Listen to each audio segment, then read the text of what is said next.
दोस्तों, एक ऐसी सभ्यता जो अपने रहस्यमयी रहन सहन के लिए जानी जाती थी, एक ऐसी सभ्यता जिसके लिंक एलियंस तक से थे, एक ऐसी सभ्यता जिसके राजा और रानियां दोनों ही बहुत ताकतवर थे, और एक ऐसी सभ्यता जिसकी रानियां जितनी खूबसूरत थीं उससे कई ज्यादा रहस्यमयी थीं। आज की वीडियो में हम आपको इजिप्ट सिविलाइजेशन के बारे में कुछ ऐसी बातें बताने जा रहे हैं जो आज से पहले आपको किसी ने भी नहीं बताई होंगी। दोस्तों, हम सबको पता है कि मिस्र की सभ्यता नील नदी की घाटी में विकसित हुई थी। यह सभ्यता 3150 ईसा पूर्व के आसपास शुरू हुई। मिस्र की सभ्यता और वहां की संस्कृति में स्त्रियों का एक अलग योगदान रहा है। मिस्र की सभ्यता का काफी लंबा शासन रहा है, इसलिए मिस्र की सभ्यता को 3 ऐतिहासिक कालों में विभाजित किया गया है। सबसे पहले आता है प्राचीन राज्य, जो कि लगभग 2649 से 2040 ईसा पूर्व के मध्य रहा। फिर शुरुआत होती है मध्य राज्य की, जो कि लगभग 2040 से 1550 ईसा पूर्व तक चला, और फिर शुरुआत होती है नवीन राज्य की, जो कि लगभग 1550 से 1070 ईसा पूर्व तक चला। दोस्तों, हमने आपको ये सब बातें इसलिए बताई क्योंकि मिस्र के ये 3 काल हर चीज में एक दूसरे से अलग थे, और आप YouTube पर या कहीं पर भी मिस्र से जुड़ी कोई जानकारी सर्च करते हैं तो आपको सिर्फ और सिर्फ मध्य और नवीन काल की ही जानकारी प्राप्त होगी। दोस्तों, इन तीनों काल में एक चीज समान थी, वो ये कि इन तीनों काल में मिस्र की स्त्रियां हर चीज में प्रधान थीं। उन्होंने समय पड़ने पर अपनी शक्ति का प्रदर्शन किया, और मिस्र सभ्यता में हुए आदमी, चाहे वो राजा हो या प्रजा का कोई भी आम आदमी, सबके अंदर स्त्रियों का डर दिखता था। यही कारण था कि तीनों काल में ही मिस्र की सभ्यता के लोग देवी शक्ति की पूजा करते थे। वो पारो नामक देवता की भी पूजा करते थे। मिस्र के सम्राट, जिन्हें सब फाराओं के नाम से जानते थे, वो जनता द्वारा जीवित देवताओं की तरह ही पूजे जाते थे। दोस्तों, प्राचीन मिस्र में चीजें इतनी खराब नहीं थी जितनी कि बाद में हो गई थी, क्योंकि प्राचीन मिस्र में मिस्र पूर्ण रूप से स्वतंत्र था। वहां पर फराओं तो था, लेकिन वो सब एक परिवार की तरह था, और फराओं के राज्य में हमेशा कुछ मंत्री लड़कियों और औरतों की भर्ती के लिए नियुक्त रहते थे। असल में प्राचीन मिस्र में औरतों के लिए नियम ये थे कि अगर उनका कोई नहीं है या फिर किसी घटना में उनके माता पिता या परिवार की मृत्यु हो जाती है या फिर उन्हें कोई और परेशानी है, तो फिर वो किसी भी समय फाराओं से मिल सकती हैं, और अगर वो चाहें तो राज परिवार में भी शामिल हो सकती हैं। बस अंतर ये होता था कि राज परिवार में शामिल होने के बाद उन्हें राज्य की मर्यादाओं का ख्याल रखना पड़ता था।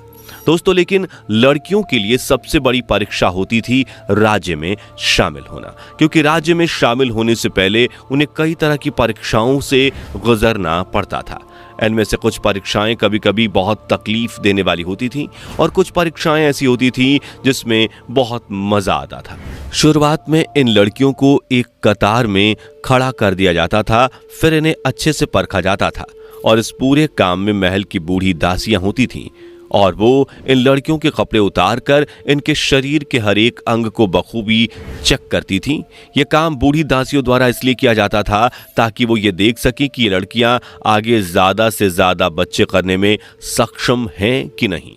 फिर इन लड़कियों को अच्छे से जांचने के बाद और कई तरह की जांच होती थी, जैसे कि लड़कियां किस किस कौशल को जानती हैं, जैसे कि नाचना, गाना, तलवारबाजी आदि ये चीजें इन्हें आती हैं या नहीं। मिस्र में हमेशा नाचने वाली लड़कियों को प्राथमिकता दी जाती थी। इन सारे परीक्षणों के बाद इन लड़कियों को उनके कद काठी के हिसाब से कोड़े मारे जाते थे।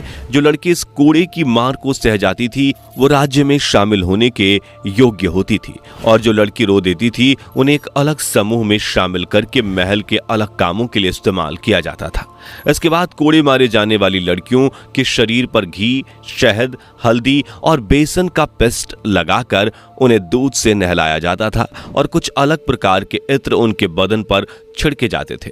और अब इन्हें 16 दिनों तक बिना कपड़ों के अलग अलग कमरों में ठहराया जाता था। यहाँ बता दें कि ऐसा नहीं होता था कि इनके बदन पर बिल्कुल भी कपड़े नहीं होते थे, नहीं, इन लड़कियों को एक सफेद जालीदार कपड़ा दिया जाता था जिससे ये अपने बदन को सिर्फ ढक सकती थी। इस जालीदार कपड़े को पहनने के बाद इन लड़कियों की खूबसूरती और बढ़ जाती थी। 16 दिन के बाद फराओ इन सारी लड़कियों के साथ मिलता था और रात बिताता था, और इन सारी लड़कियों में फराओ के मन को जो लड़की सबसे ज्यादा भाती थी उसे ही फराओ की पत्नी बनने का सुख मिलता था, और वही राज्य को आगे भी बढ़ाती थी, और बाकी की बची लड़कियां मनोरंजन के लिए इस्तेमाल की जाती थीं। प्राचीन मिस्र में औरतों के ऊपर अत्याचार और लड़कियों के साथ बलात्कार आदि ऐसी खबरें बिल्कुल भी सुनने को नहीं मिलती थीं। लेकिन धीरे धीरे समय बदला और प्राचीन समय गुजर गया और मिस्र में नया रेवोल्यूशन हुआ। ये रेवोल्यूशन मिस्र में कई सारी अच्छी चीजें लेकर आया, जैसे कि मिस्र की सेना पहले से काफी अच्छी और मजबूत हो गई थी। सेना के पास आधुनिक हथियार आ गए थे, जिसकी वजह से लड़ाइयों को जीतना आसान हो गया था। महलों की इमारतें ऊंची ऊंची बना दी गई थीं, लेकिन इतने सारे अच्छे बदलावों के साथ कुछ बदलाव बहुत बुरे भी थे। बुरे बदलावों में सबसे बड़ा बुरा बदलाव ये था कि अब मिस्र में तानाशाही चरम सीमा पर थी। मिस्र के देवी देवताओं से ज्यादा फराओं को अब अपनी शक्तियों पर भरोसा होने लगा था। अब पहले जैसा कुछ नहीं था, ना तो किसी लड़की को किसी तरह से जांचा जाता था और ना ही किसी लड़की का कौशल देखा जाता था। फराओं को जो खूबसूरत लड़की दिखती थी वो उनकी हो जाती थी, और इन सब चीजों को बढ़ावा दिया मिस्र के कुछ अय्याश फराओं ने, जिन्हें हर समय केवल अपनी अय्याशी दिखती थी। उन्हें अय्याशी के सिवा कुछ नहीं सूझता था। जब मिस्र की गद्दी पर अखानातन नाम का एक सनकी फराओ बैठा तो उसने सबसे ज्यादा गंदगी मचाई। उसने अपनी ही 3 बेटियों मेरितातेन, मेकितातेन और अनक सुनामून से ही संबंध बनाकर यह ऐलान कर दिया कि हमारे शाही परिवार के बीच कोई भी बाहरी व्यक्ति नहीं आ सकता।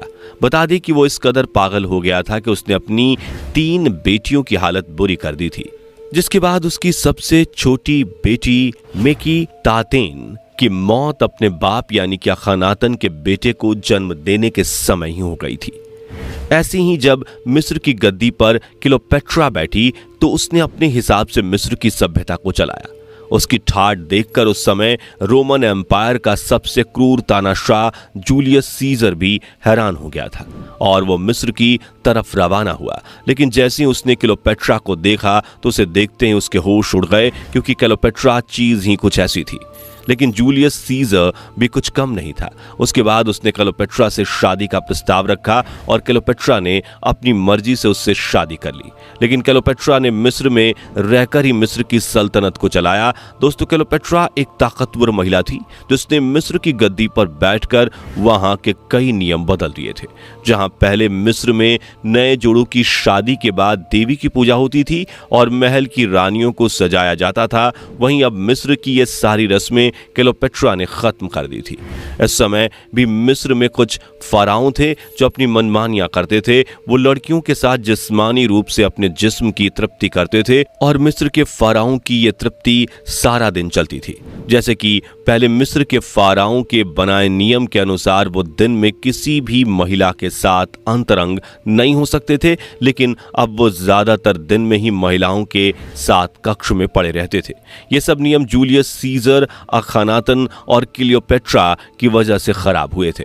दोस्तों, बता दें कि क्लियोपेट्रा मिस्र की एक ऐसी रानी थी जिसे मिस्र की सबसे चालाक रानी कहा जाता है, जबकि नेफरतीती को मिस्र की सबसे सुंदर और समझदार रानी कहा जाता है, और दोनों के नियमों में जमीन आसमान का अंतर था।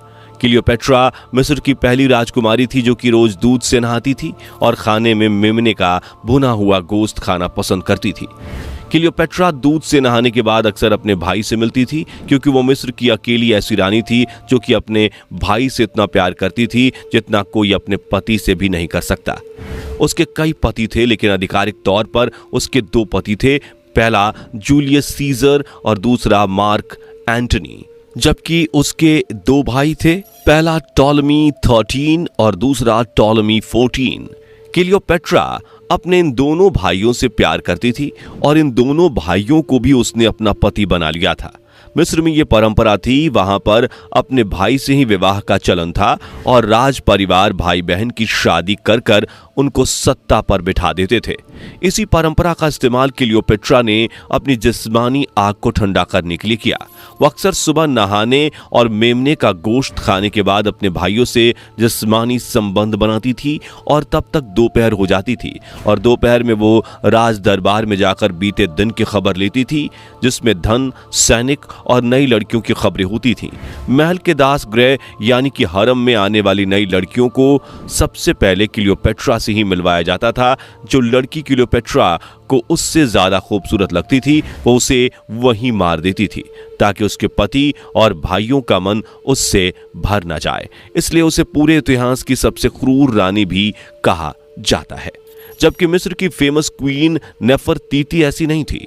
वो सुबह उठकर सबसे पहले गुलाब जल से नहाती थी और सैनिकों के साथ जनता का रुख लेने के लिए निकलती थी, क्योंकि वो जानती थी कि जनता ही सब करता धरता है। नेफरतीती के बारे में कहा जाता है कि उसने कई लोगों का भला किया और गरीबों को कई तरह की सुविधाएं दी, जबकि क्लियोपेट्रा ऐसा नहीं करती थी। दोस्तों, ये दोनों ही मिस्र की एक मजबूत शख्सियत रही हैं। नेफरतीती क्लियोपेट्रा से ज्यादा खूबसूरत थी, लेकिन वो अपने शरीर को इतना आराम नहीं देती थी जितना कि क्लियोपेट्रा देती थी। क्लियोपेट्रा अपने शरीर की खूबसूरती बढ़ाने के लिए कुछ ना कुछ नए कारनामे करती ही रहती थी। एक मौलवी ने उससे कहा था कि अगर वो किसी आदमी की बलि देवी को देती हैं तो उसकी खूबसूरती हमेशा के लिए ऐसी ही रहेगी। जिसके बाद उसने ऐसा ही किया और जब जब उसे लगता था कि उसकी खूबसूरती में कुछ कमी हो रही है तो वो किसी ना किसी को पकड़कर उसकी बलि दे देती थी। क्लियोपेट्रा के बारे में एक बात और चर्चित है, वो ये कि क्लियोपेट्रा रात में उल्लू का मांस खाती थी। उस समय के प्रसिद्ध मौलवी ने क्लियोपेट्रा से कहा था कि उल्लू का मांस खाने से इंसान जवान बना रहता है।